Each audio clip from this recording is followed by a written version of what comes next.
And so there it is officially. The reason that I bought an Xbox in the first place, the reason that I bought an Xbox 360, the reason why I bought, continued to buy an Xbox, and probably now the reason why I will not buy another Xbox is officially announced. Gears of War Reloaded is coming out August 26th. And it is dropping day one on PlayStation 5. Yeah, so we kind of all figured that was what was going to happen. And, again, at the end of the day, Microsoft is putting all the nails in the coffin of their console, So, yeah, it is sort of bittersweet or whatever. I wish that maybe it wasn't the case. You would hope that there would be some IP that were, maybe hands off or something, but I guess not. So now we have Gears of War officially dropping on August 26th on PlayStation 5. And this is just them giving PlayStation owners this game, and then of course they'll get the E-Day game as well. Assuming that comes out, probably next year sometime. But we'll see how that works out. According to this, Gears of War Reloaded comes to Xbox and PlayStation 5. And yeah, crazy. So the original Gears of War returns, faithfully remastered and natively optimized for more platforms than ever before. Gears of War Reloaded, August 26, 2025, $39.99. on Xbox Series X and S, PlayStation 5, and Steam. Play on Xbox Series X and S on PC with Play Anywhere. Gears of War Reloaded supports cross-play and cross-progression across all platforms. Xbox fans who own the original digital version of Gears of War Ultimate receive a free upgrade of Gears of War Reloaded. You can wish list it right now. So, in celebration of the game's most iconic franchise, featuring 4K resolution, 120 frames per second, and the ultimate multiplayer experience with cross-progression and cross-play across all platforms, it's a definitive way to experience the game that started it all. As we approach the 20th anniversary of Gears of War in 2026, we're reflecting on what the franchise means. It's about the stories we've told, the friendships we've built, and unforgettable moments we've shared together. With Gears of War Reloaded, we're opening the door to more players than ever. As a modern classic goes multi-platform, originally released in 2006, Gears of War Reloaded brings the full experience forward once again, enhanced for the latest hardware across multiple platforms, introducing the Gears of War franchises to new generation of players. Developed by the Coalition in partnership with Sumo Interactive, and Disbelief, Gears of War Reloaded launches on August 26th. That includes the full breadth of content from Gears of War Ultimate Edition, delivering the most complete version of the original game to date. Players will gain immediate access to all post-launch content at no additional cost, including the bonus campaign act, all multiplayer maps and modes, and a full roster of classic characters and cosmetics unlockable through progression. Gears of War Reloaded is built for shared play, whether you're teaming up in split screen or jumping online. The campaign supports 2-player co-op, and versus multiplayer allows up to 8 players. With cross-play across all platforms, you and your friends can squad up no matter where you play, no Microsoft account required. However, signing in with a Microsoft account unlocks full cross-platform functionality. It enables cross-progression, so your campaign and multiplayer progress carries across new devices. It also allows you to send invites to play with friends across platforms, like Xbox to PlayStation or Steam to Xbox.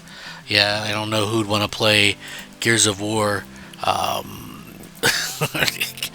Steam to Xbox or PC or whatever. It's crazy anyway. So anyway, here's what you get: 4K resolution, 60 FPS in campaign, 120 FPS in multiplayer, HDR, Dolby Vision, spatial audio, variable refresh rate, 4K assets and remastered textures, enhanced post-processing visual effects, improved shadows and reflections, super resolution with improved anti-alien, 0 load screens during campaign. From faster frame rates to deeper visual fidelity, every detail has been tuned to bring the original game into the present with clarity, smoothness, and immersion that matches the power of today's hardware.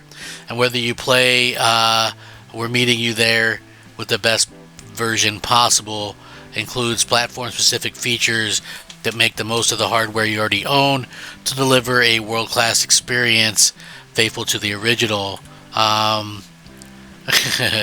For Xbox fans, a thank you and a big F you, I'm sure.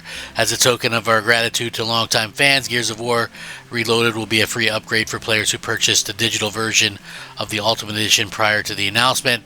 Must have purchased it prior to May 5th, etc., etc. So yeah, I mean, looks like I think we're pretty much running the end of the Xbox hardware. You're going to be able to play the better versions of this on PlayStation 5 Pro, etc. It just feels like Microsoft's running out the clock a little bit.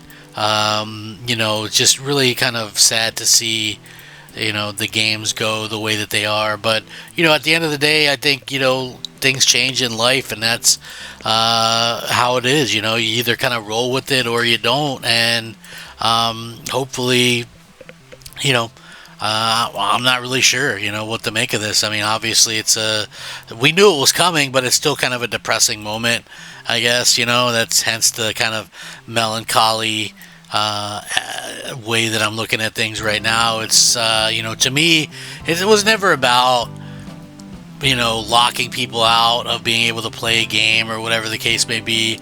It was always about just having a reason to play the individual platforms, and the fact that you can't do that, it's really, really unsettling. It's I don't know. It's just it kind of bums me out. But at the end of the day, it kind of is what it is.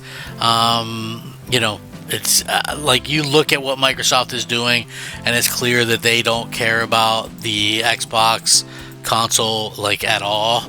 And not only do they not care about the Xbox console, it's just like they almost seems like they hate people who bought the console. It's just like, let's not give them any reason to to really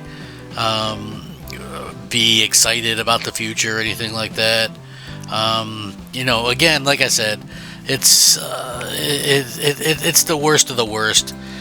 This is why 100% why they didn't offer the the ability to do certain things, like do a live show and things like that with that, and I just feel like obviously this stuff has been made up for a while, and E-Day is going to come to PlayStation. Halo is going to come to PlayStation, and it's just going to be a really bad. I just feel like it's really kind of a crummy situation for everybody involved. If you're an Xbox fan, I don't know. What else can you do? No, I don't know. At the end of the day, I guess Microsoft is going to go ahead and do whatever they want to do, regardless of, regardless of whatever. I just really find it to be mind-blowing that that this is really happening now. I don't know what to say. It's just, they killed the brand. I mean, Phil Spencer's that guy that really just killed the Xbox brand completely, and it's unfortunate, but life goes on, as we say, and at the end of the day, we realistically are just kind of stuck with what we have. So again, it's realistically the end of an era, and this pretty much assures that this is my last Xbox console for sure.